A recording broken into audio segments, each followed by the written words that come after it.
I'm live. Maybe. We'll see.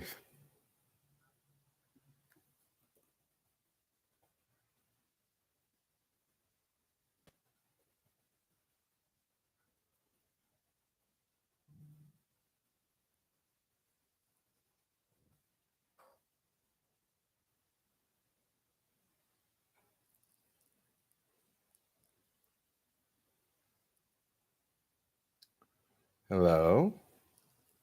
Hi. Hi, guys.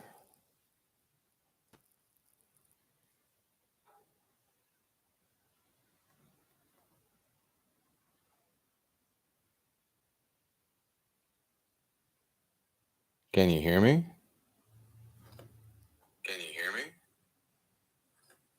Can you hear me? Yay. So nice. It's like I'm figuring out what to do here, man. You know?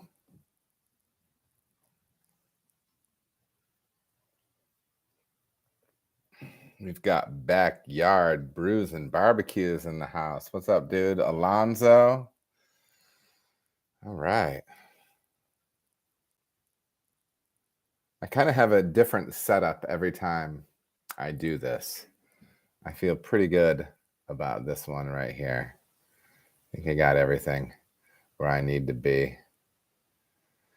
Yeah, man, we can talk peanut butter stout today too. That'll be cool. Got a lot of good stuff going on, man. We we have that on tap at the pub right now. It's called Buckshot, the peanut butter stout. And it turned out well, man. Pretty pleased with it. It's the first time I've used peanut butter like that. Like that PB2 type powder, that fatless powder. Um, it was pretty sweet. Yeah, man, Alonzo, I've got the fire behind me. Listen, dude, we're about creating vibes. You know what I mean? Good vibes. I don't know why I went with the fire the first time I did this when I recorded in this room, but it's worked out so far. Nobody's given me too much crap about it for being too cheesy. I think it's kind of cheesy, but I don't know. It's warmth, baby. It's December. It's the Christmas show. You know what it is. All right, let's see here.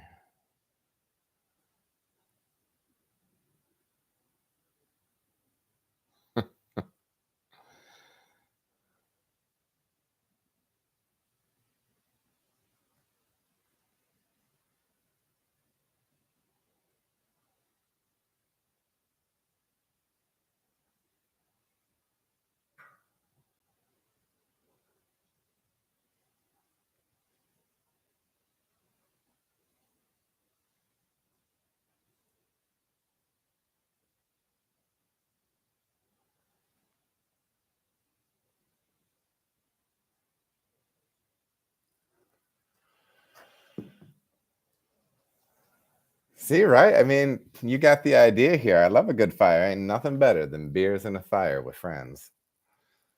Party time brewing. Happy Friday. That's what's up. Happy Friday indeed, man.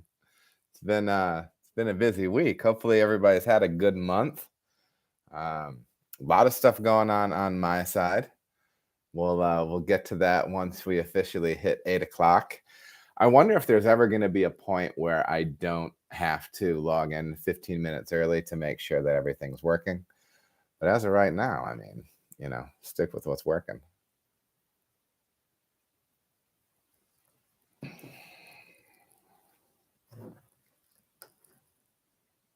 gonna have to plug that back in.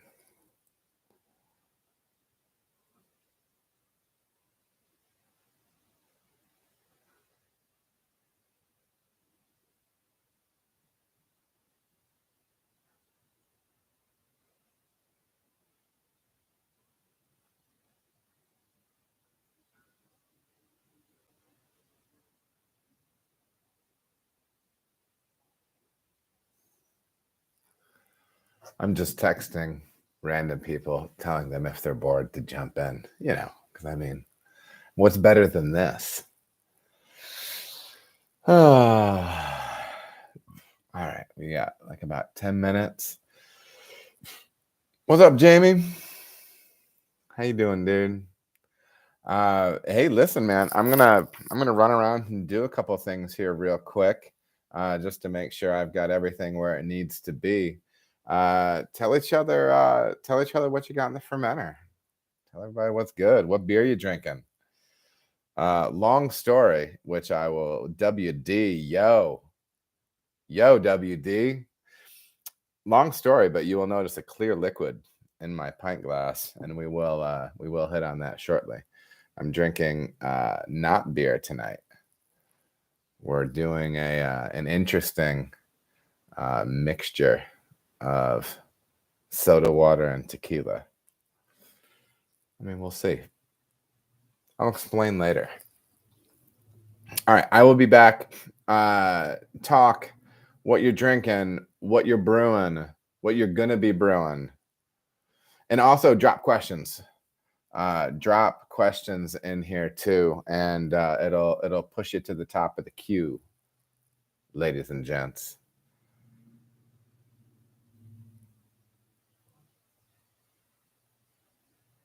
Man, look at this. Boys in the house making lager. Specialty brown IPA, Jamie. Shout out to the late great Mike McDole. I think he was the granddaddy of all that.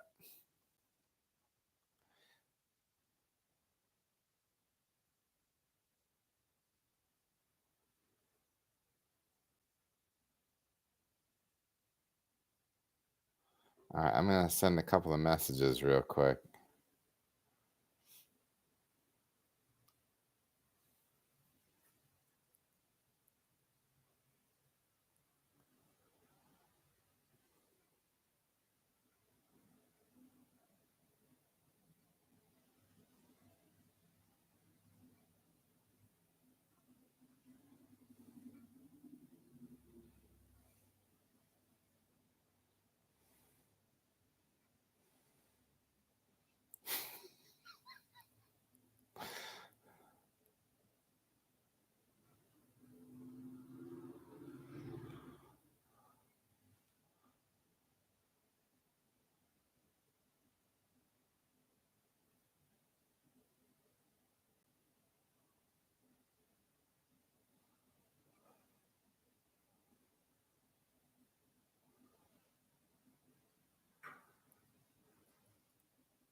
Me? No, I'm not frozen. I was on my phone. I'm sorry. Yeah, I'm gonna get rocking and rolling here in a few minutes. What's up, Robert? Man, look at all these people making lager, dude. What is up? I think it's gonna become a thing. Drinking on haze from Amsterdam Brewing. You know what they put on the fries in Amsterdam? I asked on this.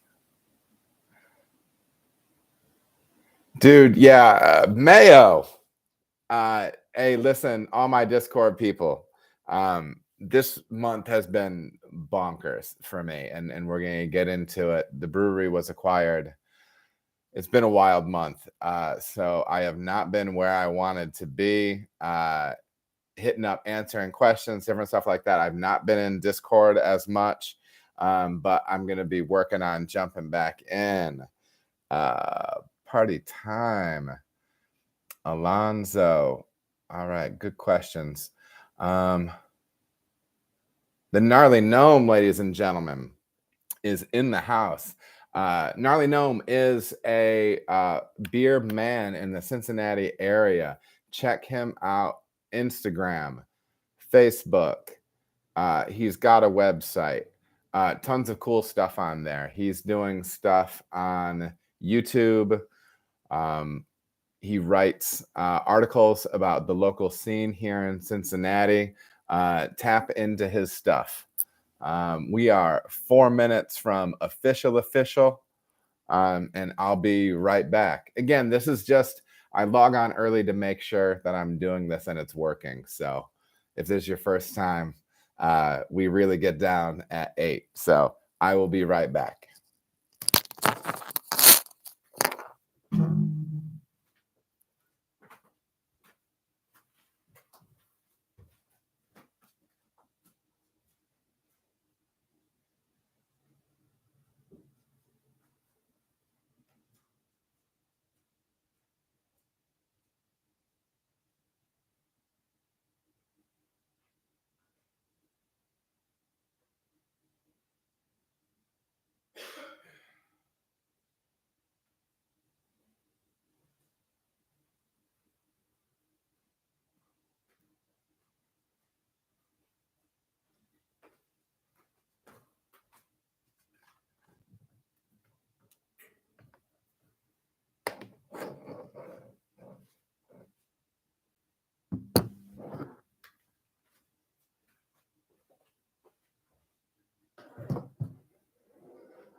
Oh, I left my beverage somewhere.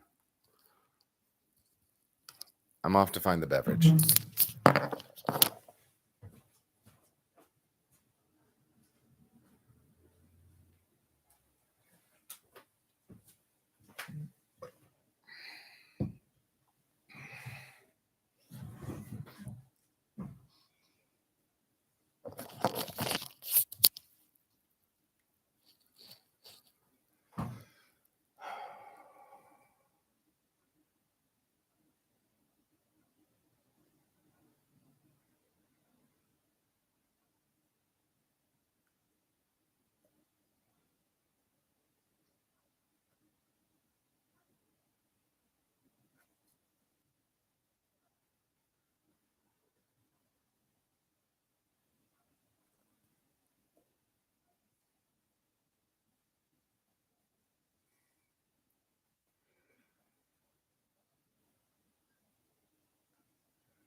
I am copying and pasting some of these questions you guys are dropping in here because I don't want them to get buried once we get rocking.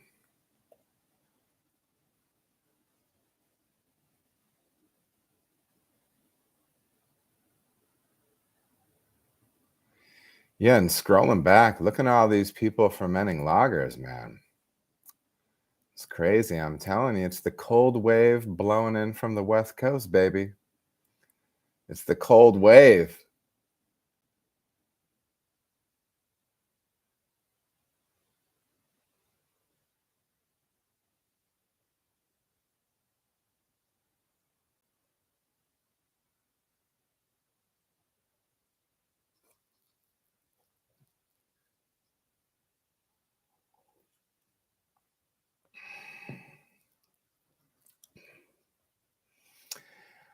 All right. It is 8 o'clock, everybody. Let's get it. Welcome to Adam Makes Beer, and my name is Adam. I hope everybody has had a fantastic November, early December here, if you can believe it already. It is December, ladies and gentlemen. This is my third winter in Cincinnati. It still feels strange to see homes decked out with Christmas lights and no snow on the ground, but I'm that boy from northern Michigan, and there's a little bit of snow up there. I don't know if they have much right now, but I will say this, I don't miss it. The only thing that is strange is seeing Christmas decorations with no snow on the ground, but we have a bunch of fun stuff coming up tonight. There's a lot of big stuff going on in my world, professionally, that we'll discuss and break down. We've had a lot of questions about Cartridge's acquisition by Saucy Brew Works out of Cleveland, and we will get into that. I'm going to try to keep an eye on the chat here as well. If you have questions, drop them into the chat, and I'm going to try to be copying and pasting them into my queue here of questions. So otherwise, I mean, we can start getting into it. Hopefully, like I said, hopefully everybody's had a great last month. I don't know, man. Thanksgiving was in there. Hopefully you had some. I think we're officially out of pumpkin beer season, right? Maybe.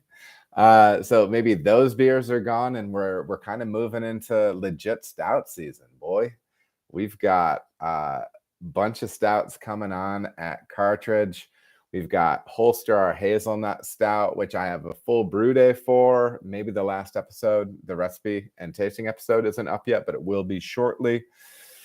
We have an episode on a soon-to-be re-released beer, Excalibur, which is our, this year, 11.5% Imperial Stout with coffee from Seven Hills Coffee. Check them out in the greater Cincinnati area. What else? There's another, maybe we even have another stout coming up. Oh, we do. We have Buckshot. Buckshot is our peanut butter cup stout that we have, I think, episode 1 out for right now. You're going to want to dig in and see the rest of that series as it comes out. It was a fun one. It's the first time I've used a whole bunch of essentially like peanut powder, like that PB2 defatted peanut product. First time doing that. Had a lot of fun with it, and fortunately had a bunch of success with it as well. That beer is on tap now in the tap room. You're going to want to check it out if you're local. What else?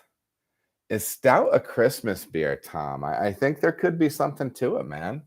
What makes a Christmas beer? I think a lot of times like the spicing, right? So yeah, I mean, if you wanna spice something up, listen. The great Tracy Jordan once said, when speaking about the bathroom, it's not about the room. It's about the man. Make it a Christmas beer. Any beer that you're drinking at Christmas is a Christmas beer, baby. Do your thing. All right. What do we got going on here? Oh, dude, and Gnarly Gnome hit it spot on. And this is actually a beer I need to have again this year. Sierra Nevada Celebration. That's a big. Is that a big wet hot beer? I think it's a wet hot beer. I could be super wrong. But Sierra Nevada Celebration is definitely one of those. I don't know. It's definitely one of those quintessential winter beers. It's been a while since I've had that. I think the last time I had that beer, I did a Sunday session podcast with the Brewing Network probably a decade ago, and it was the Christmas show, probably 2012, I think. So dig back through the annals of the Brewing Network, catalog, and check that out. And you'll get to hear young man brewer talking when I had a lot less kids and a lot less gray hair. But let's start jumping into the goodness from today. I'm calling it the Christmas episode. I wanted to have something behind me that was Christmassy, but I'm not going to lie. I don't have anything Christmassy up in the house. So I am wearing a red shirt. It is also new branding. It is a saucy shirt. It's red. So that's Christmas. If you're wondering where, it's a Christmas fire. Okay. The Yule log is burning. So as far as the channel goes, cool stuff, man. Super grateful. We are up over 1,800, I think 62, 63 subs on the channel. That's amazing. I appreciate it. As always, make sure you are hitting up friends, family, beer-loving people, brewing-loving people, people that love people that have crooked incisors, okay? Because this channel has the content for those people. Also, something new with the channel, I do have channel membership available right now. And that membership is $2.99 a month. It'll get you priority on questions getting answered. And honestly, It's kind of just a way, like if you're really digging the stuff that we're doing, it's just a nice little bump for me. Listen, I know times can be lean out there for people. If you can't do it, I totally get it. Please still listen to the videos, share them, interact, ask questions, do the live stream, all that good stuff. But if you have a little extra in the coffer and want to jump on for that subscription, it would be much appreciated. Right now, we have our OG member, Metalhead Brewing. He was the first one. Don't let him be the last. He's a little lonely right now. What else? You will also see that in this cut. Whoa. Okay. Hey, Jamie Tripp, boy, in the chat. Welcome to he's a brewer's apprentice, baby. That's what I called that. I remembered it for sure. There's two OG members. Okay. What now? So in this glass is clear, and you're probably wondering what is happening with Adam of Adam Makes Beer. Well, what I'm gonna do is I'm gonna tell you. I have tequila and soda water in this glass. Reason being is I am taking a little hiatus from the old carbs. For a while, I have been eating gluten free, and it's been good for me. And I mean, it's nothing serious or anything like that, but I am trying to like track down just some different little like weird health things. And so I am treating, I'm technically like doing keto right now. The primary reason I'm doing that though is to see if I can sort out some stuff on the food allergy side. Probably early this coming year in January, I'm going to try to get like a legitimate doctor's appointment and figure out maybe some food allergy stuff. But anyway, so if you see this happening, that's what this is all about. No, not seltzer, but it is actually, it's a pretty nice tequila that I like. One of our old GMs, Sarah Harmon, got me onto this tequila. I'll bring the bottle in later. Just a little shot and a little, it's actually a little Kroger uh, uh, tangerine seltzer, you know? Refreshing. It's all right. It's fine. I mean, it's not the best, it's not the worst. But you know, you got to do what's best for your tummy. Pankor. At Pankor of Hamilton, make boozy beer 9+%, then you'll be feeling good after too. Do we have Pankor in the house? Bro, we have Pankor in the house. If you are local and you need some painting done in the Cincinnati area, my boys over at Pankor in Hamilton, veteran owned paint company. Hook them up, man. Check them out. Check them out on Facebook and whatever. They'll get you a quote to do some good things. Good people. So was there a conversation about you filming with the new owners? So I'm going to copy and paste that in real quick because that's a question I definitely want to answer. It's just coming up here in a little bit. Boom, it's in there. But that's kind of the deal. And so we may as well get to kind of the biggest thing that's been going on in my life the last month has been the fact that Saucy Brew Works out of Cleveland, Ohio, has purchased Cartridge Brewing. I have never been part of a business acquisition before. It's all very new. I don't know. It's new and kind of wild, right? Because it's interesting. So just a little background if you don't know. So I was born, raised in northern Michigan. Went to school in Ohio for college. Met my wife down there. We moved back up to Michigan. Had our family, and I mean, we lived in the same house for almost 20 years. We're kind of deep roots people, right? We're not big risk takers. And then I was looking for something different, and we applied for this job at Cartridge. And I've been talking to them since 2019 when the powder factory there, the Peters cartridge factory, was really just bones and dust and a bunch of garbage with no windows. So I don't know, man. It's been a pretty big been a pretty big change. It's not something I've gone through before, as I said, but stuff like this happens. Um, I am going to say this, and this wasn't in my notes. I was a little irritated. I had a podcaster that we've never talked about here before, and I probably never will. Hit me up and kind of like wanted to do what felt like a very kind of vulture kind of interview about the whole thing.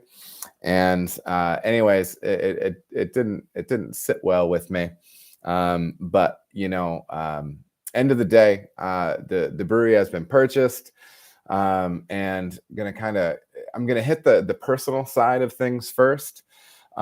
First of all, I'm super thankful to Kyle and Lindsay Hackbarth, and to Anthony Cook, the original founders of Cartridge. They were the ones that hired me to be the brewer there. And the transformation of that space, the renovation of that old factory into that brewery, and then the developers put all the apartments. There's like 132 apartments there as well. It's a huge project. It's a huge project, and you know, uh, it was a hell of a thing to pull off. And right now, we moved into the acquisition phase. They built a beautiful brand inside of a truly special location, and I'm not just saying that because I work there and they hired me. I really believe that it's a very unique place. It's beautiful, and they're doing really, really, really cool things there. With that said, the Saucy team has been over and above amazing.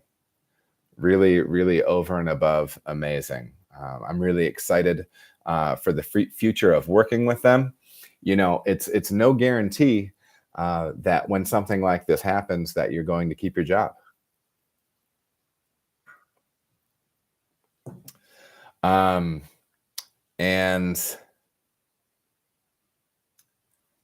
yeah, and so like I'm a father of six, and I'm a sole provider for my family. My wife actually just went back into nursing a little bit. She picks up a couple days a month, but really sole provider. And we made this move down here, and it was a huge step, and so to kind of have there's a lot of it's unsure times for a little bit, but then to find out that the people that are taking over want to keep you on, are excited to be working with you, different things like that. It's really, really wonderful, and I couldn't be anything beyond grateful. Continuing to be grateful, both for the founders of Cartridge, all the fantastic people I've worked with there. Some still there, some gone. I've worked with some really amazing people, and yeah. But in getting into some of the nuts and bolts non-personal stuff there, the stuff that's not about me as far as all this goes. So the questions I've been getting, will we still be making beer? Absolutely. Very excited about it. We're still going to be making a lot of brands that we make right now. A lot of those decisions, though, are still up in the air. The differences between the two locations is Cartridge is I'm primarily a pub brewer there. When you're a pub brewer, you try to make the best beer you can. You throw it on tap. You don't worry about cost that much because the margins on beer that pours through your tap is very high, right? But Saucy is primarily a distribution brewery, and you have to think and brew differently when you do that. So it's going to be an awesome opportunity for me to add to my skill set as a pro. I feel like having all my pro career really be as a pub brewer and not a distribution brewer, there's a lot of positives to that. But one of the negatives is I'm not the tightest when it comes to I don't know, like necessarily scheduling, like tracking costs, stuff like that, because it's not like the highest priority. And that might sound crazy, but it's true. It's true. And so I think this is going to be a great opportunity for me to grow kind of like on the professional organization financial side. Um, some of the other ways, opportunities that I'm going to have to grow, which are very cool. We were just up there last week, dude. Their team was so amazing. I can't like, and this just isn't. I'm not just saying this because this is going over the airwaves and there's proof of this. Top to bottom, man, they were over the top, kind, enthusiastic about us joining. Um, they're going to be beefing up my capacity to be able to work with the lab, gaining new skills as far as lab skills go. We're going to be having an opportunity to I'm going to have the opportunity to learn new techniques. Every time you work with another brewer, you can learn new techniques, right? There's going to be new techniques, new ingredients. And the other exciting thing is new creative minds to bounce ideas off of. The head of brewing ops up there, Eric, and I have had some really exciting conversations thus far on some creative things that we want to be doing. I'm sure we'll be talking about that as time goes on. What will you see? A little burp there. Seltzer, it gets to me sometimes. What are you going to see different from cartridge? So, we probably are going to be distributing some cartridge beers out of the Cincinnati location. I'll be working with them on dialing in recipes and everything like that, which is another great opportunity for me. They have this awesome, basically fully automatic BrowCon, which is, I mean, it's like a Lamborghini to compared to my. I don't know. Well, I mean, you don't want to disparage because it's not like that. But the system I brew on right now is fully manual. I'm opening every valve. When I want something to speed up, I'm like feathering a valve open a little bit. Like, but what they work with is it's computerized, right? And you have like a lot of control. It's exciting. It's exciting from a brewer's perspective to say like, oh well, I can just do something repeatably. I can just like do something over and over the same way, which is, a big goal because it's difficult to track progress with the beer unless you have repeatable process. So that's one of the interesting things right there. So we will be seeing some of cartridge beers go into 12-ounce cans up there. We've just been doing 16 here at the pub. So you're probably going to see some of that beer hitting store shelves throughout the state at some point in 2023. I don't know what beers they're going to be or anything like that. That's all premature at this point. What else? I know we're going to have some Saucy beers at Cartridge. We're going to have Cartridge beers at Saucy. They have 5 total locations right now, I believe, 5 or 6. I think it's 5. Our beers will be on tap there. We just shipped out a skid of Up the Hill, our award-winning Munich Helles, and Leaded, our award-winning Coffee Amber. So you're going to see those beers popping up at their different locations. If you don't know, they have a location in Cleveland, Sandusky, Detroit, Columbus, and now you're in Cincinnati. There might be another one in there. I'm not sure. Anyways, so you're going to see that happening, which is cool in my mind. It's going to be a good way to get some beers out there that maybe don't move super hot in the pub. There's some big beers that we do, like Excalibur, that we sell in like 10-ounce pours that, it doesn't fly out of our place. So the cool thing is I'll be able to do a batch. I'll hold some back for my spot, and then we'll hit up other locations and we'll be able to move that stuff. So that'll be fun. The question from WD in the chat asked, was there a conversation about you filming with the new owners? Yeah, they're super cool with it and super supportive. We'll see the direction that it goes. I'm going to be having kind of a meeting with their marketing team and stuff like that, and we'll make decisions on what works best for all parties. And yeah, so I'll have more to come on that as the days go by. We do have September and June in the chat. Look at this, and popping off with that star next to his name, that handsome star.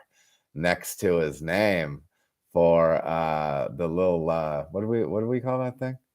What was that? Yeah, the Brewer's Apprentice, baby. Woo! Here we go. And just jumping back in the chat here, guys.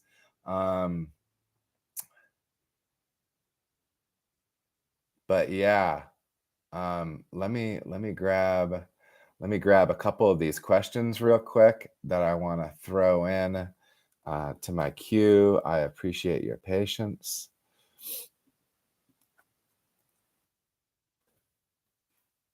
All right. What are Saucy's strengths? I'll just hit that real quick. Um, it's new to me. I'm not super familiar with their beers. I know right now we just got into the pub that we'll be tapping next week. They have a Christmas beer called Three Hose. They have What's His Nuts, which is I believe it's a stout with coffee, vanilla, and peanut butter. That beer was super tasty, really well balanced. And then they have a couple of IPAs, um, Juicy ASAP and Love You Bye. So there's gonna be cool stuff coming through. The cartridge will stay cartridge. All right, that's the other question I forgot to include, which Jamie just asked. Yeah, man, it's still going to be called Cartridge. They love the space, they love the branding, and and founders did a great job with that stuff. So yeah, we'll be keeping that. Um, there's going to be some changes and evolution with what is done in the tap room potentially. We'll see. I know. I think we probably have some more TVs coming, few different things. We'll see what they do. We have a lot of space there. It's kind of separated between like a dining area and the bar area. So there's some different possibilities with directions they could be taking things, but nonetheless, we are excited.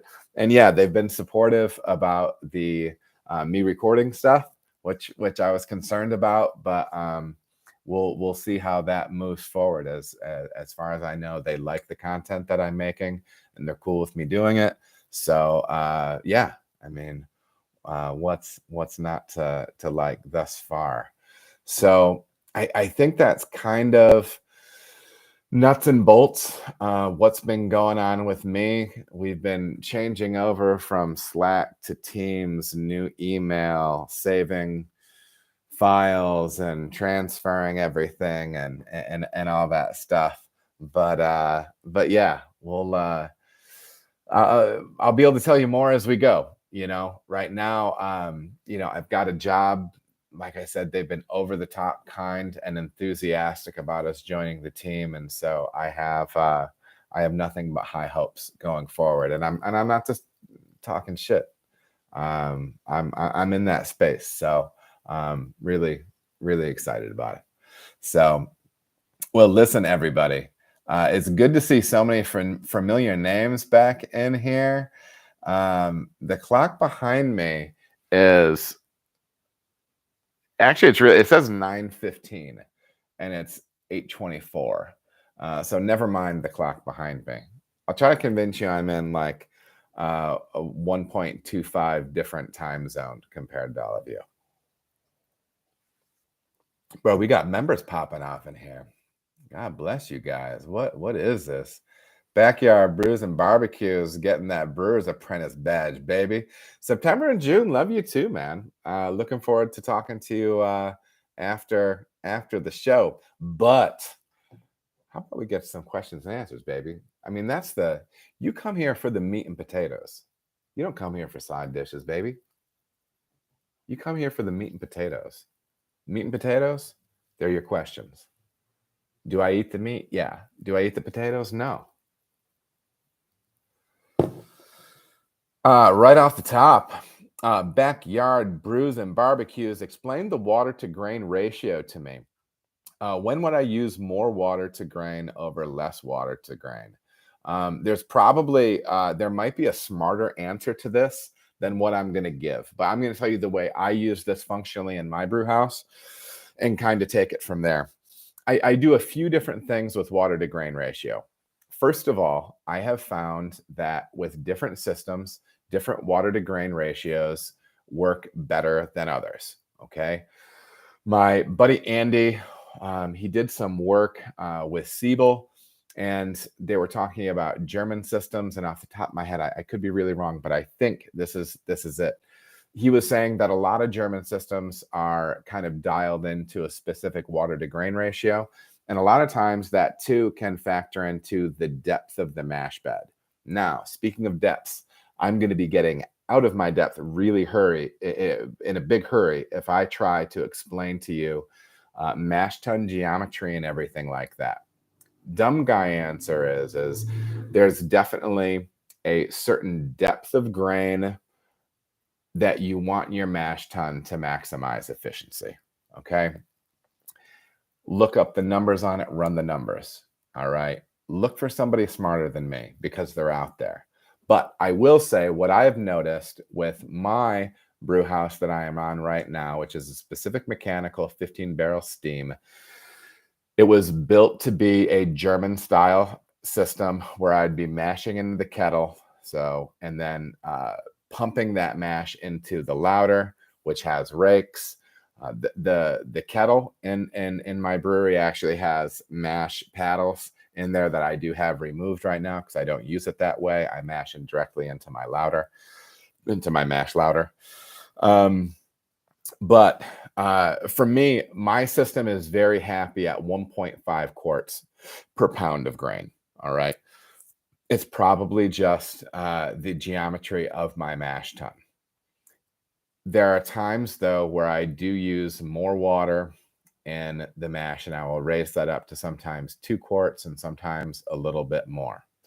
Those times are this. If I'm doing a half batch, I have a 15 barrel system, and if I want to turn anywhere from 10 to 9 to 7 barrels in it, what I'll usually do is I will use more grain and I will increase the volume of water that I'm using, the liquor to grist ratio, because I just want to strike that once.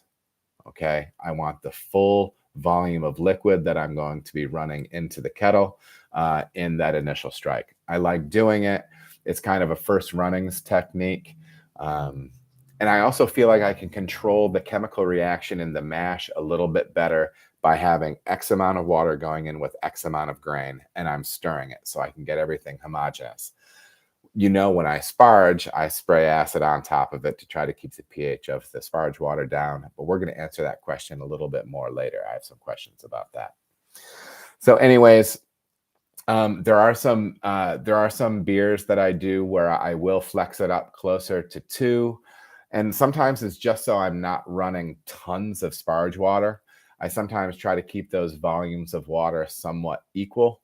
For me, in part, it's because it makes for a little bit more of, in my mind, a controllable chemical reaction happening in the mash. It doesn't keep me sparging, 300 gallons, and I'm trying to adjust the pH on the fly as we go, stuff like that. But yeah, people will also talk stuff about liquor to grain ratio, liquor to grist ratio, and they'll talk about fermentability or conversion, things like that. I believe people will say potentially you can get more conversion out of a thinner mash, meaning more water to grain, different things like that. But yeah, dig in a little bit on some of the science type stuff, the geometry stuff, grain bed depth if you want. So a little bit for me, it's a practical thing. It's a little bit what my equipment likes. My equipment seems to perform best in that 1.5 to 2 quarts per pound range, things like that. So yeah, man, appreciate the question. Next question is from Alonzo. Alonzo Pack. Hello, Alonzo. Use Brewfather app when I brew. Can you explain the BU to GU ratio? So we're basically talking about bittering units to gravity units. And this is a great way to scale recipes. Once you have this BU to GU ratio concept in your brain, it'll be a good way to scale up a recipe. So let's say, for argument's sake, um, if you have a beer that is a 1050 beer, so it has 50 gravity points and it has 25 IBU. Okay, so it's basically 2-to-1 gravity to bitterness. If you want to scale that beer up and make a bigger beer with it, but you want to maintain the same balance, you're going to want to keep that BU to GU ratio the same. Okay. So if you want to make a beer twice as big and you want to make an 1100 beer, you would have to also double the bittering that goes into it. Okay. Hopefully that makes sense. So yeah, that's kind of the big idea behind it. If you want to scale a beer down a little bit as well, just run the math. So what I'll do is, if there's a beer that's like a 1050 beer, and I want to make it 10% smaller, I just take 10% off of each of those numbers, and I'm going to be able to keep the relative same balance. All right.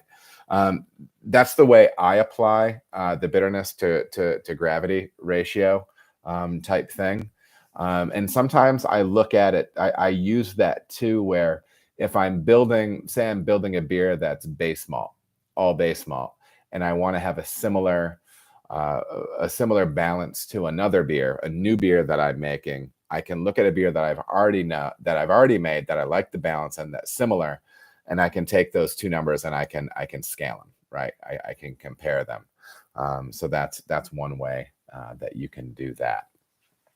With that said, though, and maybe a little note that's overkill, but if you're comparing two different recipes and one of those recipes it's going to have more residual sweetness. So say you have an all base malt beer and you have a beer that's 10-15% crystal malt, and so it's going to have more residual sweetness in it.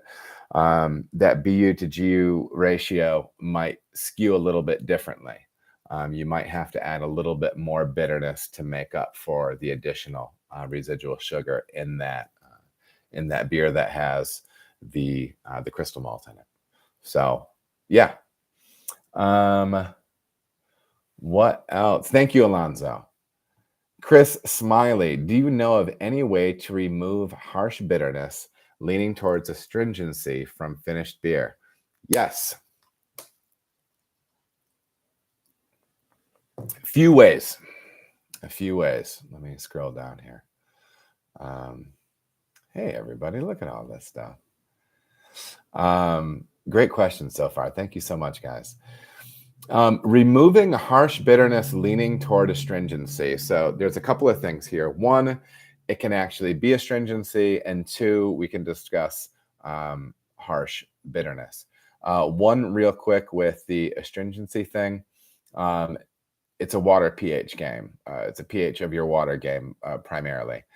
You could be throwing too much roast malt in something and pulling astringency out of it. But I think most times when you're pulling astringency out of a beer, it can be on the water chemistry side. Make sure that you are keeping your mash pH anywhere from like the 5.2 to 5.4 range. I'm just giving broad strokes here. We don't need to get super crazy with it. And then also, I try to make sure the pH of my sparge water is close to 5.5. Okay, if you keep it under 6, especially, you'll probably pull less tannins out of your sparge through your mash. So that's one way. The other way to do it is actually approaching it from the hopping side. And there's a few things that you can do. You can try to really lean on low cohumulone hops. Low cohumulone hops like Magnum and Warrior. I almost use those two hops. I do use those two hops interchangeably. I use them for bittering. A lot of times people say they are for clean bittering. And what they mean by clean bittering is they are low cohumulone hops. And low cohumulone hops tend to give a less aggressive bitterness, a less harsh bitterness. Okay. That can be something that you can work with as well. So maybe make sure you're not using high cohumulone hops. Use that Magnum. Use that what did I say? Magnum and Warrior. But yeah, dig in on that a little bit. So yeah, and also it might be a situation where you want to be dropping total volume of hop matter in your kettle. That might also be helpful. So if you're using really low alpha acid hops for your 60-minute additions, for your your bittering additions, but you're having to use a lot of those, maybe pull some of that back and replace it with a higher alpha low cohumulone hop. I think those might be some tips that could get you going in the right direction. And for those of you that don't know, and listen, I don't know everybody in the chat, even though I seem to know a few of them for sure. If September and June is answering questions in the chat, take notes. He's the guy that has helped me with coming along in this whole process. September and June gave me some great tips on a beer we called called Decoy, which is our Dunkelweiss. Baller stuff. So if September and June is dropping nuggets in the chat, you guys should pick them up. But thanks, Chris Smiley. I'm going to jump to September and June. You said to follow up on the mash thickness. Does mash thickness affect the amylase? We're talking enzymes and September. Honestly, some of that, it's been so long since I've looked at some of those, the terminology and the different enzymes, that I can't even speak like intelligently on that. But yeah, I would have to dig in on that a little bit, because that was some of the stuff that we hinted about when I was discussing that before. We have got my man Jamie Tripp left a question on YouTube under one of my videos. Again, this month has been crazy, so I usually try to answer all the questions in the YouTube videos, but it's just been too much this month, so I'm answering them here. Hold on just 1 second, please.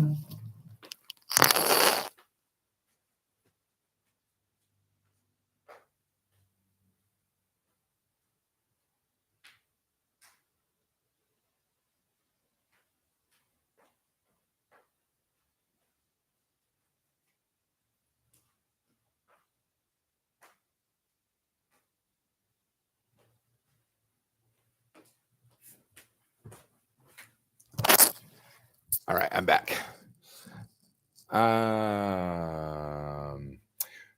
Jamie Tripp, we are getting close to pouring the new brewery floor. Congratulations, man. Where's this brewery at? Let me know. Hoping for prior to Christmas. Safety question for you. Footwear recommendations. And do you wear rubber gloves for sanitary reasons? Is this necessary on the hot side of work, or is it because you are working on several things at once? Do you ever use heat-resistant gloves? Thanks and cheers. Jamie's new spot is going to be in Midland, Ontario, Canada. What's the name of the spot, dude? Let me know. We'll give it a shout out. So digging into your question, footwear for me, especially when I'm handling kegs, it is steel-toed boots. Boots are always a pain, man. I don't feel like there's any good ones. Thank you for saying I'm pretty, Andy. Test batches, Midland, Ontario. You guys check out my man Jamie Tripp once he gets this thing popping. But yeah, definitely when I'm handling stuff heavy like that, when I'm rolling kegs, and moving pallets, stuff like that, working with a forklift, always steel-toed boots. When I'm up and down a ladder, steel-toed boots too. My steel-toed boots, I feel like, have better grip on ladders. So yeah, definitely those.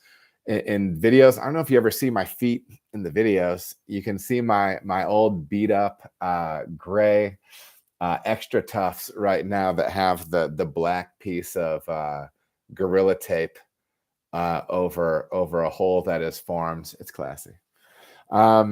I don't use those on ladders. They don't feel as safe to me on ladders. They're pretty good as far as being slippery on the brewery floor. I don't think they're as good as my slip resistant steel toes, but sometimes when there's so much water, when you're cleaning stuff manually like we do, and I make a mess. I'm shooting water everywhere. I'm kind of a loose cannon, but we um, I like to wear those extra toughs. I know there's Hucks out there and different ones. I haven't used those. But listen, we burn through boots all the time. I don't think boots usually last more than a year for me. Again, it could just be because I'm a sloppy hog in the brewery. But yeah. Um, the question about rubber gloves, we wear the little black um, non-latex gloves or whatever for most of our stuff. It is somewhat barrier against chemical, but it is when we're handling stuff, smalls, when we're attaching things to tanks for sanitary procedure. We're hitting them with ISO. We don't want our hands touching those parts as we do it. You see me always wearing gloves in the video when I'm even doing hop strikes, when I'm mashing in. Honestly, it's part food safety, but yes, everything is going in hot. It's going to get boiled, everything like that.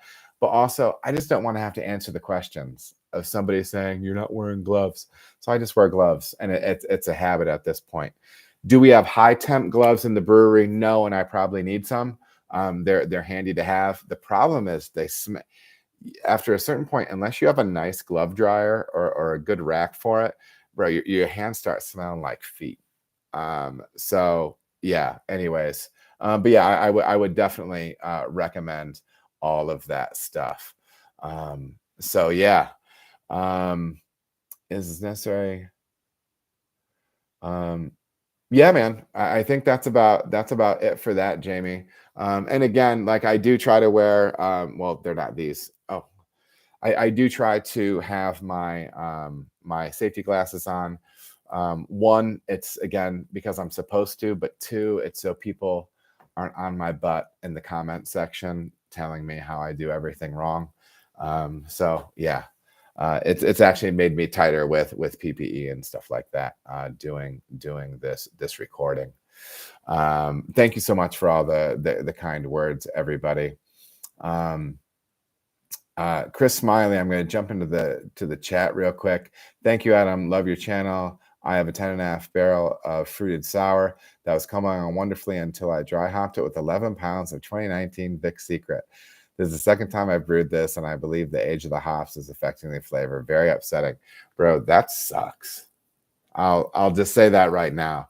And this isn't me being negative. But I have had hit and miss results with some of the Southern Hemisphere hops. So I'm not using a ton of them right now because I'm of the mind if I'm going to be thumping something with a bunch of expensive hops, I want to know. Like I've had Bad Galaxy over the years, some different hops like that. So, and some of my pro friends have stopped using Nelson even. And it's not because Nelson's not a great hop, it's that you don't know what you're getting box to box sometimes. So again, not, it's I'm not trying to say anything bad about our friends down there that grow those hops because sometimes they're baller, sometimes they're killer. But in their defense, man, it's all about figuring out when to harvest, how to process, and everything like that. So I have a feeling as the years go by, those hops are going to start tightening up more and more. And you did mention that they are 2019 Vic Secret, so maybe that age on there just didn't sit well with it. So yeah. Alonzo, on the commercial brewing side, how often do you update your SOPs? SOPs are the heart and soul of what we do. There's the least sexy thing I will say about our job is and this isn't a back pat, but I used to be a teacher. And one of the things that I do well is, process fits me. Process makes me feel good. Okay. I feel very clean after really nailing my process on something. cleaning a fermenter, sanitizing a bright tank, purging a bright tank, whatever, or just down to the brew day stuff. So yeah, I mean, SOPs are the game. I mean, unless you're solo in the brewery, but if you have somebody else in there helping you, the whole idea when you're leading a brewery is you need people to do things exactly the way you do them, right? Now, that's not a statement of hubris.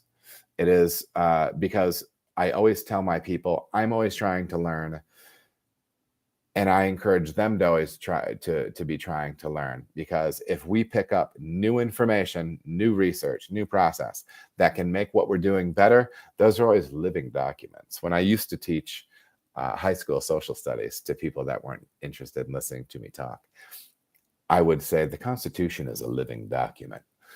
So it continues to grow. SOPs consistently grow. All right. Anytime there was some stuff we were doing with our keg washer, and we had a part go bad, and then Josh, big Josh Halpert, he contacted the manufacturer and he's like, actually, you're not supposed to be using this sanitizer. You're supposed to be using this. We need to replace this. And then we learned a lot about our system, and we changed our SOPs, right? So it's about being nimble, growing, still learning. But brother man, SOPs are where it's at. SOPs are where it's at. It's really what we do there. Another sip. Hey, Adam, love the channel. This is from Steven Silbernagel. Hey, Adam, love the channel. Quick question. The oats you add toward the end of the mash, were those pre-crushed or whole? I do not add my flaked oats through my mill. I do not put them, because that's the only way you can get into my grist case, to drop down with the rest of the grist, the grain. So I add them through the manway into the mash tun in the later portion. This question comes from a video where I'm adding oats late in the mash. It's kind of an interesting question, because no, they're not pre-crushed. I leave them whole, although there is one manufacturer, which is, I believe, Canada Malting. When you get oats from them, they're far more broke down than the stuff that I get from Brees or from grain millers or anything like that. I don't notice any difference in extraction, or a ton of difference in louder ability or getting too sticky of a mash. But then again, my crush is a little bit bigger. It's not a crazy fine mash. It's not a real powdery mash, because I do want to maintain my flow through that mash. And so leaving a little bit larger pieces of husk, I find is beneficial for that. So, but yeah, that's the scoop with what I'm doing with flaked oats. Down to my boy Corey Holbrook from YouTube. I think your channel is awesome. I am a longtime brewer, going back to when I was stationed in England over 40 years ago. Dude, that's awesome. I would like to give a very small amount of constructive criticism in the form of a suggestion as a user. I am a subscriber, and when I go to look at your Brew School series, the titles underneath the pictures do not have any information as to what the video might be about. Just seeing part 1, 2, 3, etc. doesn't really tell me anything, and I wanted to go back to watch one and had to keep going through all the videos to find what I was looking for. Just a suggestion. Awesome channel. Keep doing exactly what you're doing with 7 exclamation points. Cheers. Corey, you're totally right. That is definitely part of the game that I can step up right now. So just so you all know, some of my original videos on the channel were edited and posted by a dear friend of mine, Andy. He has been out of commission here for a little while, and so I've been going solo on some of that stuff. And I'm not gonna lie, that's one of the things that I let slip. I do try to post like 5 to 7 times a week, and it's just a time thing, man. And hopefully I can find the time to go back and tighten up on that stuff. It's a completely legitimate suggestion, and it's the right thing for me to be doing. But there are times where I prioritize getting the volume of stuff out over some of the finer point things like the description things. I do appreciate your patience with it. There's some things that I want to do going forward that, we'll tighten that stuff up. But appreciate you watching. Appreciate all the kind words, and we'll keep getting better at this whole thing. So yeah. Let's see here. Ray Leyland, 6 days ago. Why don't you use acid malt to adjust your pH? Then talking about the spray model. Oh, and then this is a note to myself. Then talking about the spray bottle method, he says, I've been brewing professionally for 20 years and never seen this method. So I can answer this. First of all, I don't use acid malt because for me, I find it easier, more convenient, and easier to store 75% food grade phosphoric acid in my brewery. I think it is also cheaper, and that is what I use to initially adjust the first portion of my mash, right? The reason, but a more important reason why I use phosphoric acid is because I also want to be adjusting the pH of my sparge water, because my sparge water is a little bit out of control, and I need that acid on that side. All right, because if I adjust the initial strike, the initial mash with acidulated malt, it would totally work. The problem is I would not be able to adjust the pH of my sparge water without using the acid as I do with the spray method. Again, I get a lot of questions about this in the videos, in the comments. The reason I'm not bulk adjusting my hot liquor tank is it's not outfitted to do that. I don't have a pump that I can recirculate it with. It's just the layout of my equipment, and so this is what I've come to do, is use this spray method. I'm hoping I've been brewing professionally for 20 years and never seen this method. I'm hoping that's a compliment. And to call it a method, I don't know if it's quite that. It is something that I do. I don't know that other people do it. And for a long time, I didn't want to tell people I did it because I thought people would think I was an idiot. But I will say that it makes my beer better. I had a dear friend of mine up. He knows his beer. He knows his water. He's a professional brewer. My buddy Andy down at Linwood, check him out. And I put 4 lagers in front of him. He tasted all 4. He didn't know anything that was going on with any of them. I like them. They're clean, whatever. He says, but this one, I pull some astringency out of. And wouldn't you know, that was the last lager that I made without adjusting the pH of my sparge water. And you do, and especially in austere beers, man, especially in light beers, lagers, simple beers, that stuff sticks out. So check into it. Let me know what you think. And yeah. Jason White says he does that now thanks to me, and it worked great. That's awesome, man. It's cool. It works. It puts you over your mash tun a little bit. It takes a little time, but bro, it's totally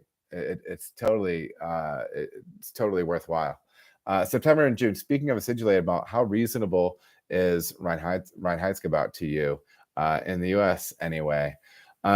One thing I will note is I do believe, and you might know, September, I believe that the Germans will use sour wort, so like an acid wort to adjust sometimes as well, because they can't do obviously just a straight acid addition. But I believe that's the case. But to speak to your question, September and June, speaking of acidulated malt, how reasonable is Reinheitsgebot? It's cool. I mean, I don't know. I know some people love sticking with it. And to me, like, if you enjoy the tradition, everything, because that's really what it's a celebration of tradition at this point in a lot of ways, right? There's I was going to say, because it's the purity law, but there is a purity to it. There's a simplicity to it, and there's a challenge to it as well. It can test you. It can be, fun boundaries to work within for that process. If you like doing it, do your thing, man. It's one of those things with beer. If you're brewing at home, do whatever you want. If you're brewing professionally, do what and you can do what you enjoy doing with it, man. I mean, those of us that are doing this professionally, it should still be a passion project, man.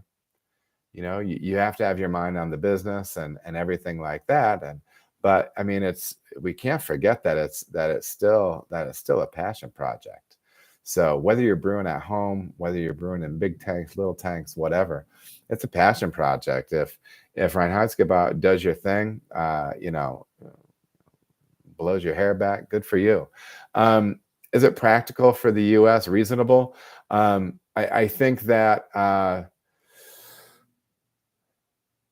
obviously it's not like the best tool for innovation necessarily. I mean, the German style fermenters I have don't have dry hop ports, and that's just one little thing. I don't know of a lot of German breweries that are going to be dropping their whirlpool temperature and be splashing the volume of hops that we're using. And some people can think that's good or bad. But yeah, I mean, it kind of is what it is. But yeah, if it's something you enjoy, run with it. If it's not your jam, you know. But ultimately, yeah, that's kind of my take on it. J Spies, Spies. I get a lot of good questions from him. I see that the bottom of your kettle is convex, not concave. Did you have the decoction set up from specific mechanical? Answer, yes. If so, how hard was it to take the mash paddles off of that, and did it turn it into a standard kettle design? Super easy for us. I just jumped in, pins, pull a pin, the arms slide out. It does still have you've probably seen, it has the center drive portion still in there, and I can flip up these little flaps or whatever, these little connection points that hold the mash stir, arms. But I pulled those out immediately when we got that. So yeah, does the convex shape make it harder to keep trub out of the heat exchanger for highly hot beers? No, because we actually, my dump port, so the port where I extract wort from and dump trub and everything out of is one and the same, and it is on the very bottom of the kettle, all the way off to the side. Sometimes you'll see like a dam built in to kind of block that, but what I have instead is I have a little standpipe, and it just fits inside. And I shoved on the bottom of it, like a 3-inch gasket over it, just because I feel like it gives me a little bit more of a seal for that trub coming in. I don't know if it works or not, but it's a temperature appropriate gasket, of course. And then I drop that in at the beginning of my brew day. By the time we whirlpool, let it settle and everything like that, we're in good shape. And I can draw off pretty well. There are some beers that drop out so well for me. Once I get down low and I see that trub pile, I call it crowning, coming out of the top of that wort, pregnancy jokes, some of them settle so well that at that point I can actually pull the standpipe and I can get more wort out as well. It's a little bit beer dependent, but sometimes I can do that with my lagers that don't have a lot of hot matter. But a quick little end around on that. If you are brewing on a bigger system and you are looking at ways of trying to avoid that, I will re-rig my system so I can dump hops before they go to my heat exchanger. It would be convoluted to explain it here because I can't show you anything or anything like that, but it might be a good little video for a little tutorial video for another time. I have a diverter panel with a bunch of unions that connect all these ports that face me, right? So what I do when I do that, I don't use the standard solid union. I'll build in some elbows, and then I'll put a tee off so I can actually, and a sight glass, so I can blow wort, really heavily hopped wort out of that first, and then when that runs clear, I close that, and then I run it to my heat exchanger. So maybe just saying that concept will help you figure out a way to do that with your brew house. But that's something that I do, because no, you do not want to be pumping all that hot matter through your heat exchanger. It's not what you want to do. I am going to do one more question. I am low on beverage and I am getting full on bladder. So we are going to do one more question. I'm going to get a refill and I'm going to hit the little boys' room. And then we're going to keep on with hour 2, right? We're through hour 1 right now. Hour 1, baby. Like that. I mean, it was like a dream. It's like it never, well, I mean, it did happen. It's happening right now. So anyways, Razor97 does have a question about footwear, boots. I did talk about that a little bit before, Razor, so jump back and check that stuff out. But I will say real quickly, you guys really do need to respect the footwear in there. It's easy to get lax. One of my buddies sent me the grossest picture, and William, I love you, but your poor damn toe that you dropped that keg on was nothing short of vile. That poor man's toe was as purple and gnarly as you would ever hope to see. And yeah, so respect the footwear. When you're doing stuff that requires steel toe, use steel toe, man. It's where you need to be. It's where you need to be. So with that one, we do have some more questions that I have written in here, but I only have a handful more. So tool in the tool belt, baby. What I will do is, if I haven't answered your question in the chat yet, type it in again for me. Thank you for being patient. And I have some of our pre-written ones, and then I'll jump back in on those in the chat. Get a refill, go potty, and we'll be back here in just a second.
Do you think you heard me fart? I didn't fart, Rock. How dare you? How dare you? And I can say that honestly, because right now I'm just completely full of them. And I'm just holding in because I'm a professional. I am a professional. I have to tell you, you guys, seeing people pop up in green on this. First of all, I didn't know that would happen. Um, I didn't know that if you were a member, you would show up in green on here. So that's cool. And again, thank you so much. That's it's a wonderful thing. So this is what I have going on drink wise. This is a Espolon tequila reposado. Reposado. Dude, super nice. So I'm not a big spirits guy. And this is a tequila that we carry in at the bar at Cartridge. And yes, I am. Do you like that tequila? Do you approve? Um, so it's interesting to me because I'm not a huge spirits guy, but it is fun to I don't know. It's sensory stuff, right? To me, everything, food, drink, whatever, it's all a sensory experience. Um, and this stuff to me is just really gorgeous. And I'll probably butcher some things, but what I get off of this stuff, and I am mixing this just so you know, but I pull like I don't know if this stuff sees a barrel a little bit because it's not clear. I don't know if you I think you can tell. It's not clear, but it's also not the it's also not the same color as like bourbon or something like that. Let me look at the thing right here. Handcrafted in Los Altos, the Highlands, Spirit, kind of cruiser, similar synonymous.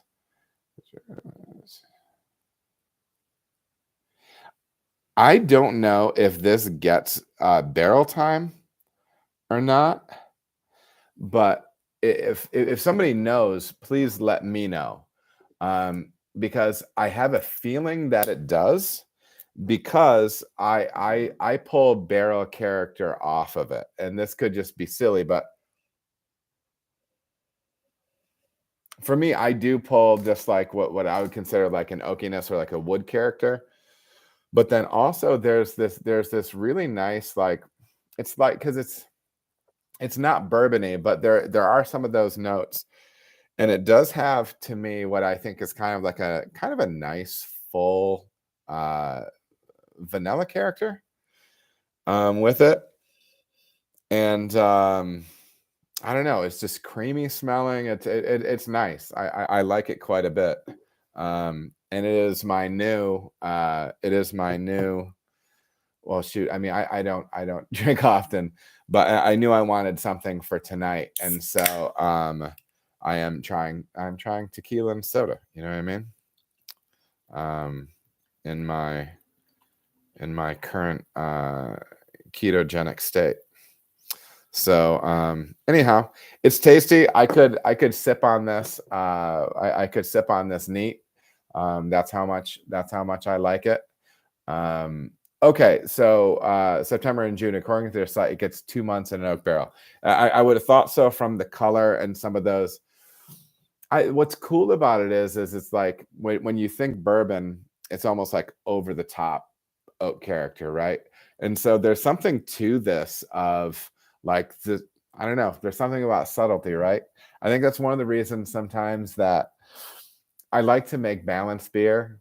And sometimes when I make big imperial beers, sometimes you're like, I wish it was sweeter. I wish it was thicker or whatever. And it's like, to me, you can't drink those beers. Like, you can't drink, they're smaller pours usually, right? But it doesn't seem like you can, I don't know, like you can drink those beers. They're less drinkable.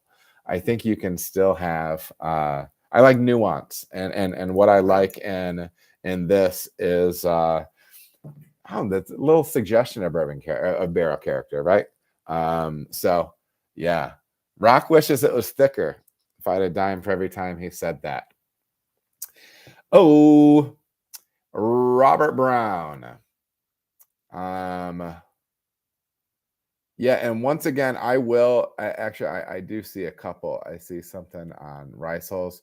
Let me get that. Let me hit a couple of these because I am seeing some in the chat. Um, on commercial, oh, we already did that. Jay Morenas, do you brew certain beers seasonally, or do you just try to have a mix of styles all the time?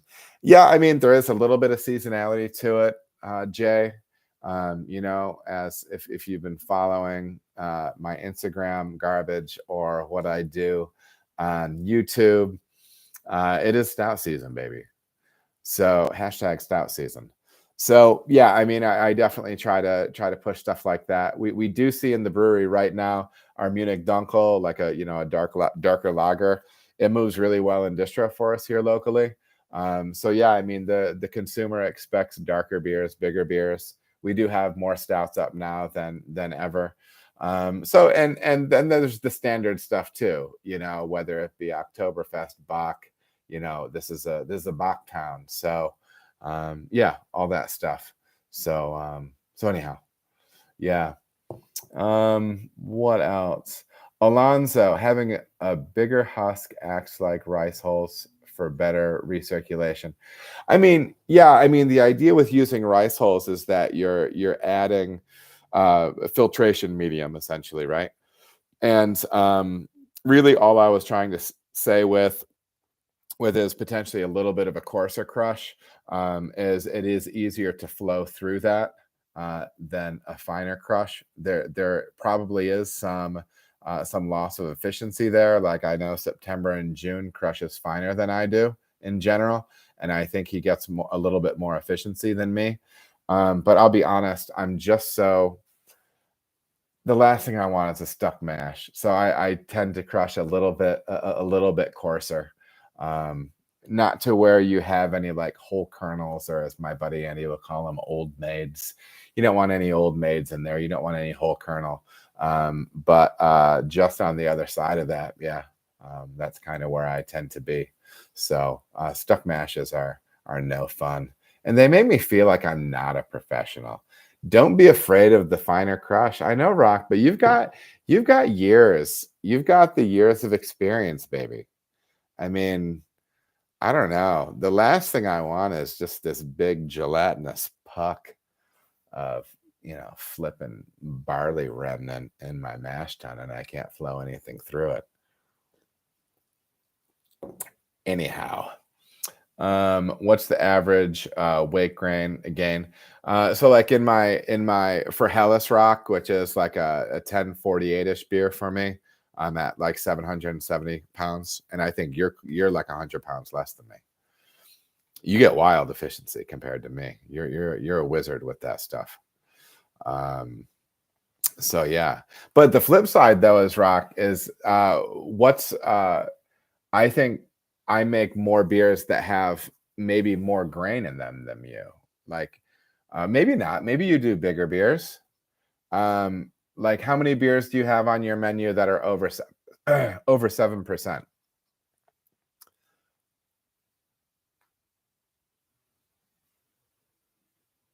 Yeah, you're at 600. Oh, I'm sorry, Jamie. Yeah. That was your question. Average weight. Yeah, but Rock's down at 600. Um, oh, no worries. So yeah, that's yeah. I don't know. Yeah. Well, it's an efficiency game. Some of us are less efficient than others. Um, Ulysses just popped in. And by the way, Ulysses, my grant is named after you. Um, Question: unless I heard wrong, I believe you said that it's best not to add fat to your beer. I have made a chocolate stout before with abuelita chocolate, and I don't think I had a problem with it. So yeah, you're right. That is something I would say. Um, I do not know abuelita chocolate, but because I am doing this weird keto thing now, I've been eating some chocolate that is really high in cocoa powder, like 95%. And so it's less sugar and whatever. So there's different grades of stuff that you can get that have different sugar contents, fat contents, stuff like that. Um, Really, all I'm trying to say is I'm not trying to say that you can't make a great beer that has chocolate in it or anything like that. Um, I would say that there may be a potential for two things. One, you could have diminished foam with a beer like that because of the fat. And if you are brewing professionally and putting beer on store shelves warm in cans, you may have the outside shot, and maybe it's paranoia, but if you have a higher fat chocolate in, you might have some shelf stability issues with that, with the fat content. I don't know, and again, that could just be my personal paranoia about that. But I do think they are two real possibilities. But if you have a product that you're using that is delicious and you're pleased with the final product, keep running it, man. I would never tell you, I would never tell you to stop. So yeah, hopefully that answers your question, Ulysses. Um, Robert Brown, downtown Robert Brown. I have a 3-barrel system at home. At home, Robert, that's a lot of beer for home. But balling out, dude. Good for you. 63 gallons at a time, homie. Um, oh wait, maybe I copied 20 gallons. Well, okay, so big system for home. My question is, it takes so much time to raise the temperature in a step mash from one step to the next, sometimes 30 minutes depending on the temperature. Should I be worried about this? It's almost impossible to do a mash out. And a mash out is raising the temperature of the mash. Usually it's like 170, sometimes 172 degrees in that range. I'm not sure about 172, but definitely 170. The idea is potentially encouraging additional conversion or finishing out conversion. And also, eventually, once you get it high enough, neutralizing the enzymes. So all of your enzymatic processes will stop. But then also by raising the temperature. And so if you think about it, if you heat up a viscous liquid, it becomes thinner, right? So it's going to be easier to extract that warmer sugar through and out of your mash tun into your kettle if it's warmer. So those are some of the positives of a mash out. It's almost impossible to do a mash out. I would be an hour plus trying not to get the sparge water too hot, yet at the same time raising the temp in the mash, and all the same time trying not to stick the grain bed down by trying to draw more liquid through. Maybe a Herm system is not the way to go. The Herm system is that's like a recirculating mash system, I believe. It's been a little while since I've had my head on that side of things, thinking about that equipment. So I think that's what we're discussing here. So I'm going to kind of take this as the importance of the mash out. I think it's nice to do if you can. I don't think it's incredibly necessary. People have different opinions on that, I'm sure. But you can make great beer not mashing out. You can probably wring a little bit more. You can probably wring a little bit more efficiency out of your grain by doing it. It would just be a different process. Just look at, I would encourage you to run some without worrying about your mash out. Hit the mash rest you want to and the temperature you want, recirculate to your clear, and start running to the kettle. Give that process a shot, and we'll a coil through the hot liquor. Yeah. Okay, cool. Thank you, Robert. Oh, and you're there too. I'm answering your question live. I would just kind of skip it and see what you get out of it. You know what I mean? And another thing you could do is, so maybe if you want to hit 152, hit 152, but then immediately start raising it. Okay, I don't know if you're doing a rest and then raising, but maybe try giving a shot of just walking that temperature up throughout your mash rest. That might be an option too, right? You might be able to hit a couple of different enzyme levels, and if anything, because my gut is this on this, the majority of your starch conversion is going to be happening in a short period of time. Okay. So test that out, and test your sugar as you're going through off that recirc. Just take little checks. If you have a refrac, it'll be really easy to do with that. But check it out and kind of see how that works for you. Maybe run it up through the course of your rest, because any warmer you get it will be that mash bed and that wort will be more laterable. You'll be able to run that through a little bit more easily. So check that out. Back to Ulysses real quick in the chat. Now that I think about it, the foam would disappear fast, but it was still well carbonated, almost like an imperial stout that doesn't have high. Okay, yeah, bro. So that's what I would say. And so consider using. I'm not sure about that specific chocolate again, but a possibility might be is rotating in either like a low fat powder, cocoa powder, maybe feather with a little extract on the backside, stuff like that, and see how you're pleased with it. You might be able to get your foam stand back up again. Ulysses asks again, on your brew house, if your mash is under the temp you want it, how are you bringing up the temp to where you need it to be? My system has a coil. Yeah. Okay, so you can recirc. I can't. You just gotta you gotta hit it and hope. It's one of the big stresses of running a new brew house, right? The good thing is pretty typically you're at least going to be in the range. When I'm training people up, I try to say, listen, we have precise practices, because it's what you're supposed to be doing, but at the same time, beer still wants to happen. Okay, and I don't want to try to sound too Charlie Papazian here. No, nothing against Charlie, but because relax, don't worry, have a home brew is not enough for me. I need to stress out a little bit. Like I want to be good, right? So but yeah, so for me, the first beers I did turned out were higher ABV at cartridge, because I was hitting lower mash temps, and I was able to resolve that over time, and so there were those beers were a little less dry as we went on, because some of them were quite dry.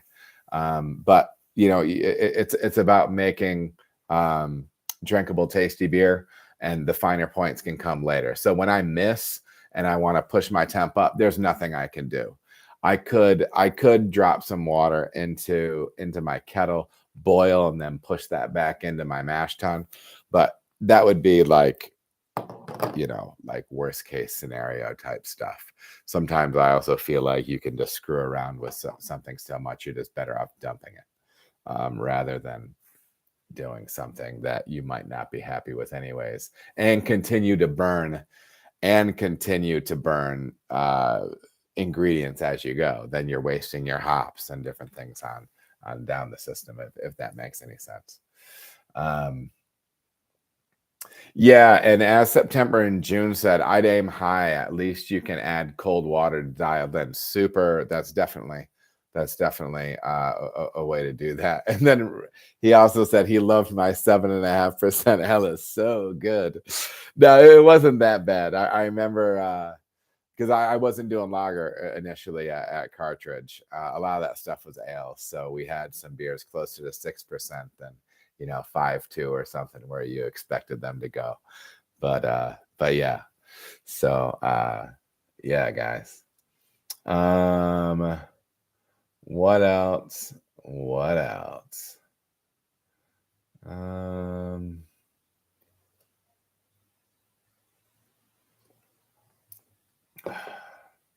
this beverage is not bad.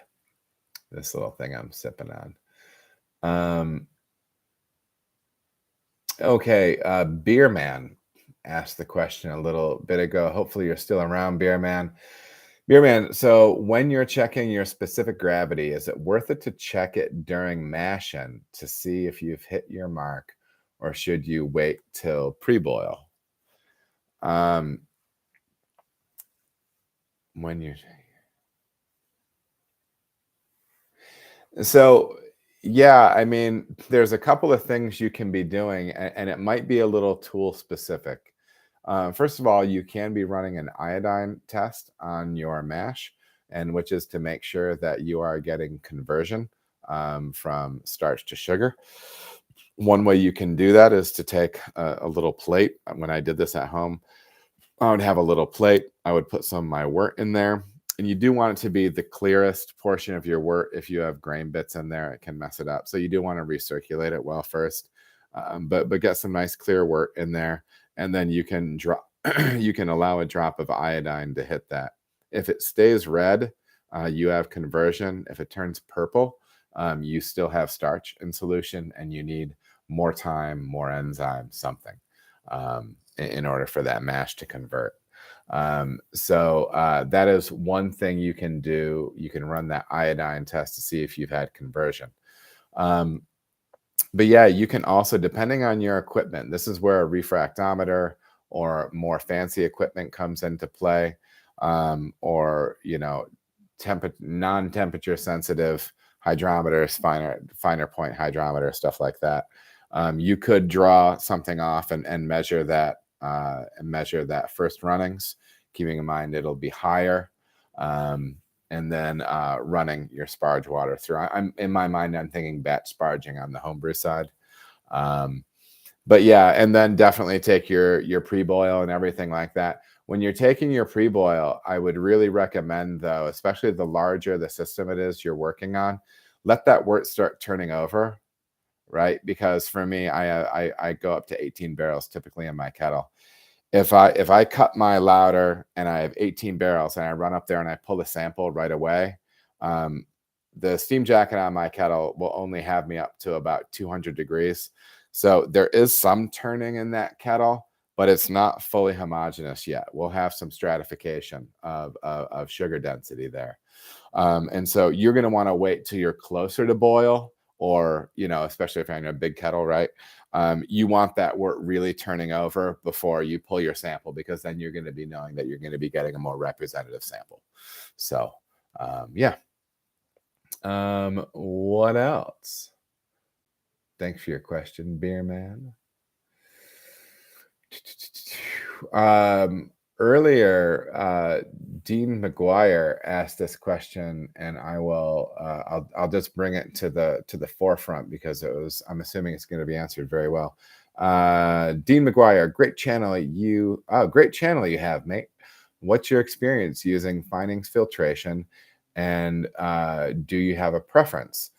My man September and June, who we should all be listening to, he's used DE filter sheets, which is cellulose, powdered product, and liquid findings. I have all have benefits and drawbacks. All work relatively the same. Whatever is easy as practical is the best. Yeah, and I'll echo what September said. On the homebrew side, I use gelatin and I put some clear ass beer into bottles. I have used Biofine. I have plate and frame filtered with filter sheets, cellulose sheets. I've not used DE. I've not used a centrifuge, things like that.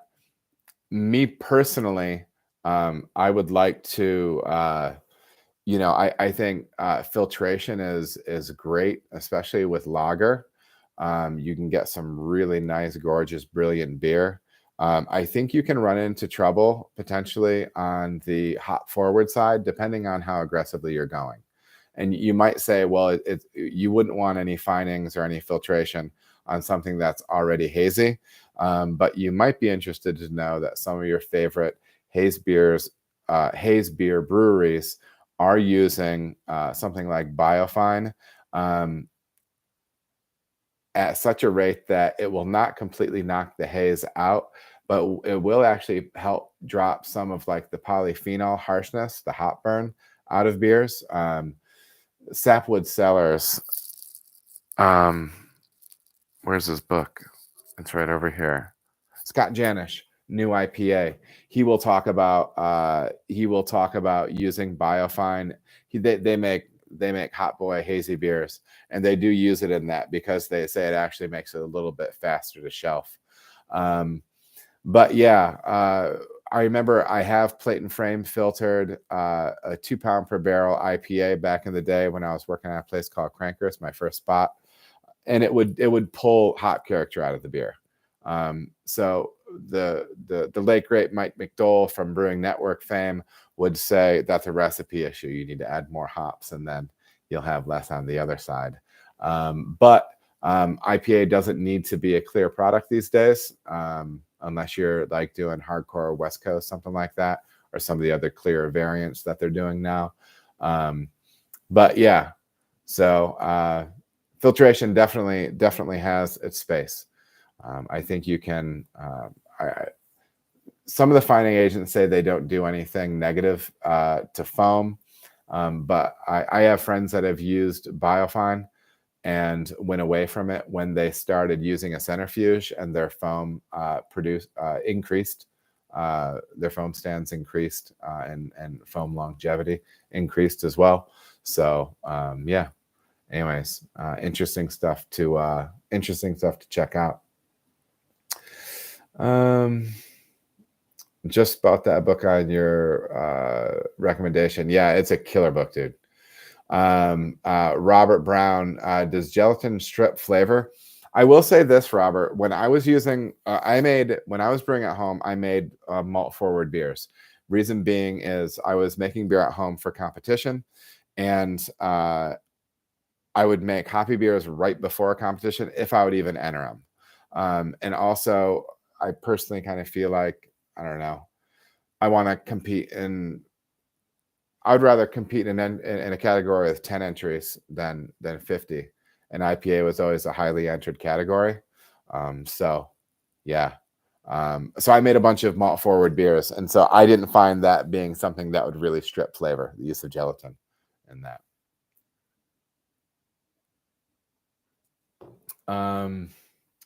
Let's keep going.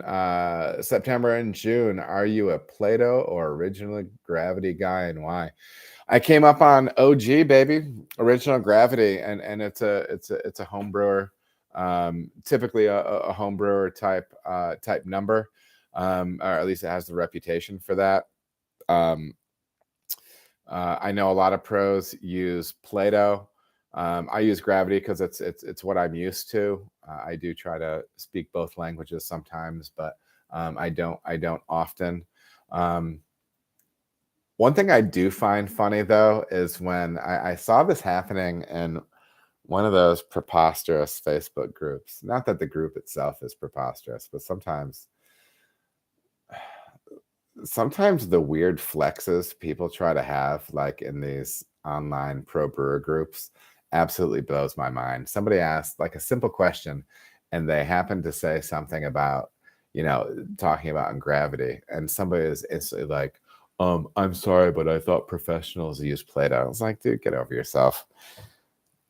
Your beer's probably average anyways. Because here's the bad news. A lot of people's beer are average. I make some average beer. You know what I mean? We've all made average beer. But like when people go in and start like wielding Play-Doh as a hammer, bro, get out of here. That's weak. But yeah, it depends on tools that you use as well. Jamie in the chat just mentioned, what do you think of Gravity Tech, like Play-Doh or Dens? Sometimes it depends on the equipment that you're using too. My refractometer is in bricks, which is similar to Play-Doh, but I use a conversion. I use a conversion calculator for that. So yeah. But for me, it's just I use specific gravity because it's what I was raised on. Everybody has different feelings on it, but whatever it is, don't wield your measurement device as a hammer, ladies and gentlemen.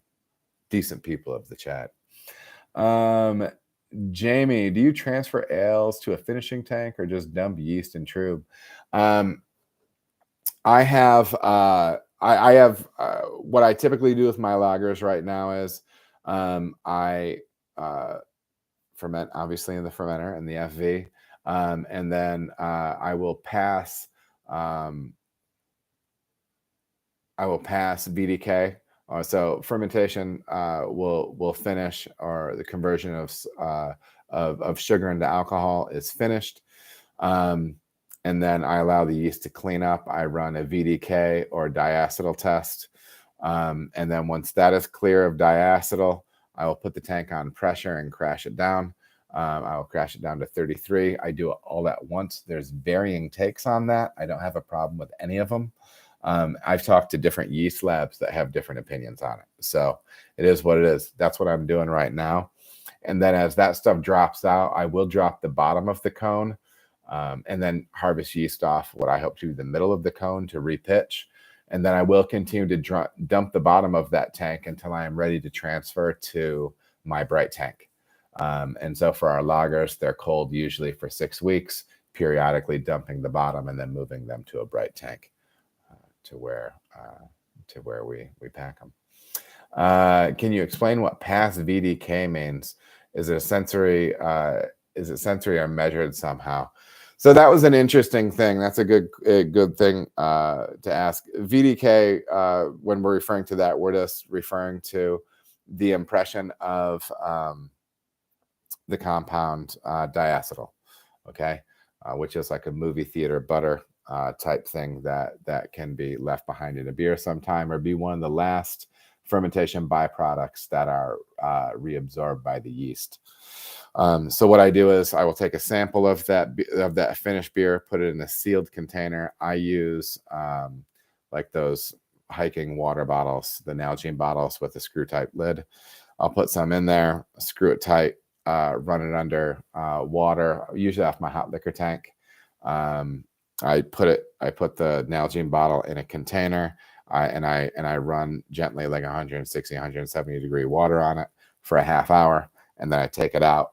I open it up and I smell that, and that higher temperature will volatilize or make the diacetyl more evident, and it'll blast out of there. You do sensory on it. The interesting thing is with Saucy has a pretty legit lab going on over there. I'm really looking forward to learning more. But I think they diacetyl test, VDK test the same way, because I was talking to them and they're like, well, how do you do VDK? And I'm like, well, it's just this method. And they're like, well, yeah, that's how we do it too. So it seems to be pretty standard practice. But no, I don't have anything that measures for it or anything like that. It's just all my instrument. The olfactory, the old olfactory, right? We have another one here. Platinum Respect. Great stuff as always. I love this series. I'm going to try to figure out which series it is. Certainly learned a ton and hope to see more of this deep dive style. Also, I like splitting up into multiple videos. Question: I can't ferment at proper lager temps. I'm assuming old factory. I'm assuming that he's talking about the Prost Brew Day, the Brew School one, or one of the other lager ones that we've done. I can't ferment at proper lager temps. Will you recommend using a strain of Kvike with this recipe? Perhaps Lutra? Thanks. Depends on what you're doing. If you're brewing at home and you just want to have something clean and lager-esque, there's a lot of things you can do. You can ferment cold with Chico yeast, with O5. It will kick some sulfur, but you can ferment colder, use higher pitching rates, stuff like that. There's different ways to make pseudo lagers. Will it be a real lager? No. I have not used Lutra. I have used 3 to 4 other Kvike strains, and I am very familiar with them. They're versatile and useful. but Lutra has been pushed as one that you can definitely make a beer lager like, and sometimes they like the analogy of the crispy boy. I would like to note that when you are talking about these Kvike strains, oftentimes they'll talk about crispy, and by crispy they're actually referring to the fact that a lot of these Kvike strains will actually produce a slightly more acidic beer, so like 0.2 to 0.3 points lower on the pH scale, and sometimes doing that can actually make a beer seem a little bit more crisp. I think this is one of the reasons why they have marketed Lutra as something that you can do that is lager-like. I think you can do something with Lutra that is low in ester, especially if you get it clear, because that yeast in there, a yeast haze in a beer like that will carry some yeast flavor with it that will imply a little bit of ester. But I think you can make a pretty darn clean beer with those yeast strains with Lutra. And is it going to be a hardcore 3470, Weinstein pitch, cold, all the perfect ultra conservative German things done with it? It's not going to be that beer. But the question is the space between those beers a big enough deal? If you're making some beer that you want to enjoy, man, I'm sure you'll make a nice clean beer with that and run it and give it a shot. And I think it'll come out well. But I wouldn't expect something ultra traditional out of it. But I think it'll scratch the itch. It wouldn't shock me if you got something that you would enjoy with it. So yeah. Listen, folks, that is the end of the my pre-listed questions. I do want to say this though. This one we have been trending close to 2 hours, and we're getting close to 2 hours right now. I would like to say this, just kind of wrapping everything up. I just really appreciate all of you tuning in. Those of you who are those of you who have signed up for the memberships, that's awesome. And those of you who have that stuff, it's not like the biggest thing. It's nice if you can do it. If you can't do it, it's no big deal, man. But if you can do it, that's great. The last month has been wild on my side, and a lot of ups and downs, a lot of mixed feelings, and but I'm the way I try to approach things is you try to stay thankful and grateful, right? Fortunately, in this situation, it wound up to be a thing where I'm still getting paid to do what I want to do. There's a lot of cool things to be learning on the other side of this, and yeah, I'm just looking forward to it and looking forward to seeing how the channel grows, man. I think this is a really cool thing that we have going on. 2023 is going to be pretty neat. I think I have. I'm explicitly trying to line up more collaborations with other breweries in 2023. So we'll be doing some cool stuff, on the work side. We'll be doing some cool stuff on the channel side, and once again, just super grateful for all of you and all of your support and everything like that. So I hope you all have a wonderful holiday season, Christmas, Kwanzaa, whatever you do. I will be talking to you on the other side of the new year. Hopefully you all have some wonderful family and friends to be spending these cold winter months with. And really, really wishing you all nothing but the best. So, Merry Christmas from me here at the channel, and be safe. And I'll be back in your grill early January. So yeah, Merry Christmas, everybody.